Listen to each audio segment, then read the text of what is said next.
Last Saturday, fans from all over the country and a few from more foreign climes flocked to the south coast in support of the Seagulls. Nearly 8,500 people, more than double the normal home gate, turned up at the Goldstone Ground for Fans United as part of the campaign to save Brighton and Hove Albion Football Club, and the former Brighton defender Gary O'Reilly was there too.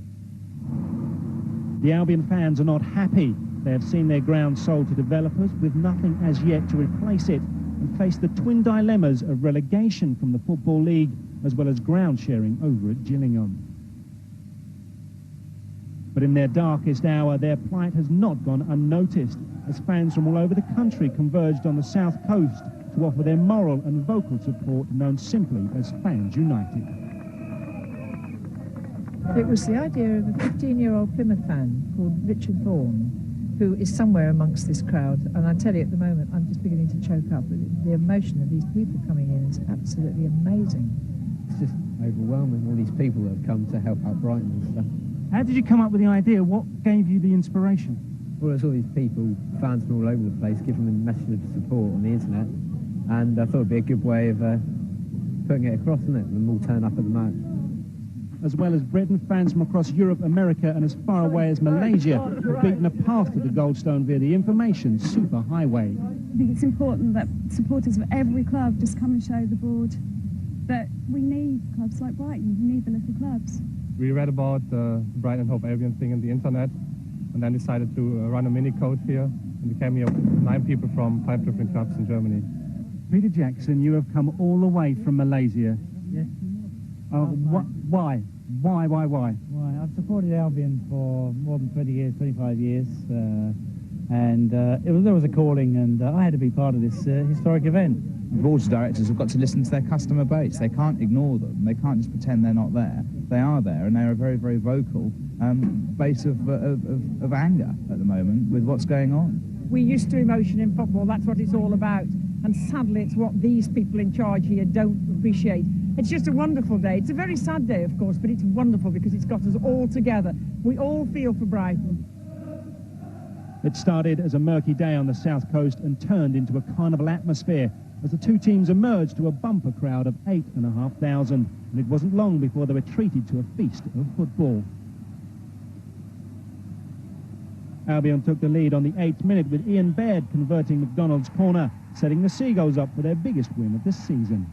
Craig Maskell then made up for having a goal disallowed with another far post header from an Albion set play in the 23rd minute.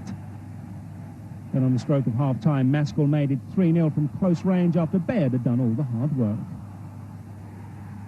3 minutes into the second half, Gary Hobson got his first goal for the club with a bullet header. Maskell made it 5-0, the first hat-trick by an Albion player in 3 years, rounding off a glorious day for the fans as well as the manager. Excellent performance. The lads have worked very hard during the week. We've worked on lots of things during the week, and it was lovely to see it all come off on the day. It was thoroughly worth it. This will be my last ever game visiting the Goldstone Ground. Said I've been coming here for more than 20 years. It's a piece of me here, and it's finishing. And I just wanted to be a part of the stand, the united stand for football as a whole. I think I've got some very good players here, and they're too good to certainly be in the position that they are, and I think they're beginning to show people that now. We've got this thing about the away form, which obviously needs to be looked at and needs to be addressed, and if we can get that one win again away from home to set it all off again, then I think we will climb out of trouble without a doubt. And there were no doubts on Tuesday night as a crowd of nearly 6,000 saw the Albion record their second home win in 3 days. Stuart Storer with a great run down the right, providing a cross for Ian Baird to score the game's only goal. It was his 8th of the season, and another vital 3 points for the Seagulls as they close the gap on their relegation rivals. Final score, Brighton 1, Exeter City 0. So a most heartwarming few days for Brighton and Hove Albion, the people's game and the people responding in magnificent fashion. And I have to say, I hate to be the person to bring you this news, but we have just heard from the FA Appeals Board that the penalty of a 2-point deduction has been confirmed today by the FA Appeals Board. This is a penalty that was imposed after the pitch invasion in the game between Brighton and Lincoln on October the 1st. So it's not all good news again for Brighton, I'm afraid. Your reaction first to this, John? Well, it's sad really, because we've seen supporters from all over the world coming and voicing their opinions, giving them in the right way and wanting wanting to know if there's anything they can do in the proper manner. And unfortunately, the points deductions for a few, not hotheads, just very, very avid fans who decided to take action as they thought was correct. But unfortunately, it's to the detriment of the club. Is it in the best interest of football as a whole that this penalty is confirmed? Well, obviously, you know, there are penalties to pay if you invade a pitch. I mean, the same as there are penalties for players when they step out of line. But unfortunately, the position Brighton are in, you know, it's going to be very, very hard for them now to stay in the league. But thankfully, over the last month or two, Steve Gritt's got some fantastic results for them, and let's hope that he can continue the revival. It is largely positive fan pressure that we're seeing at Brighton. Do you think it can be effective?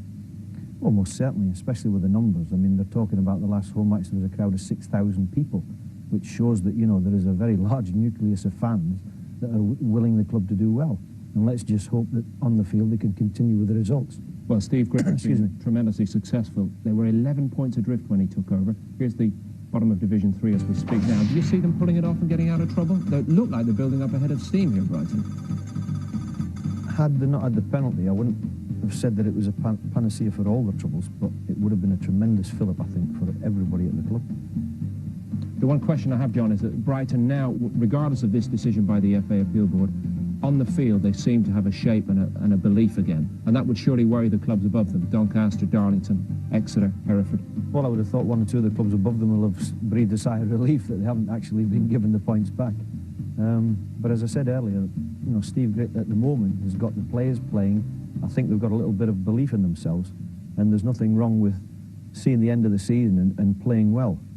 You know, they're actually playing well at the moment, and that should give everybody at the club a boost. But to bring it back to where we started, the fans still don't know if they're going to have a ground or indeed be in business next season. You've got a feel for them, haven't you? Well, for the supporters, absolutely. As I said, especially for the numbers that are turning up to support them at the moment.